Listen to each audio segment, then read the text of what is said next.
Hello guys! So ngayon, putulan natin ang buhok ni Key Americanang Bisaya. Ay, hindi pala buhok, bangs lang pala. So magpaputol daw siya bangs, kay gusto daw siya atong bangs nga kanang sa side lang daw sa iyang nawong. So sige, try na to. Tara nang practice nga, kanang pinamaster nga practice ba. Nya to aday nang tuyok-tuyok ko, nya to ding guntingan. Gunting. Nya to ding sudlayan. Nya taas pa man daw kaayo. So gusto pa man jud siya og kanang short pa jud daw. Nga kanang magpadaplin lang jud daw ang bangs niya. So putla na pud nato. Na.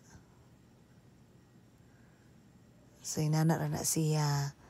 Nya kay dili pa gyud enough sa iyaha, murag kung ano yun siya nga, kuan taas pa man kaayo. So gusto jud daw niya nga kanang anang bangs gyud daw. Sige ato na pong dungagan na po nato putol na. Sige pa. Paduol. Kana. Sige kana jud. Kana. Gisud-sudlayo na to na yung buhok. Ang dili pa gyud siya enough ana. Ang tanaw na ron. Kana. Tagas pa kaayo gusto nako kanang mubo gyud daw ana gyud yung gusto. So sige ato ana po ning ingon yung mama. Okay na ang dili gyud daw siya. So karon atong buhaton ani ron guys, putlon pa gyud ni nato ha. Kay kuan pa gyud daw kaayo kanang taas pa gyud daw. So sige. Ikaw ang masusunod ka mahalang pamangkin, so ato apaning putlan ihang kuan. Pak. Tarararan. Tan sarananan.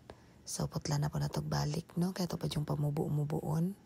So agoy kinuo ko nga tong ilok. Agoy. Daghan ra bag mga tao nga allergic og ilok no, di gusto makakitag ilok. Wa na nalibat na siya. Na. Sige. Do. Hindi pa gid na enough sa iya nga siya nga. Okay diri sa pikas, unya ang pikas dili daw. Sige. Ato pa yung putlan pag ina nato. Be. Na. Sige daw be. Da. Join. Mana.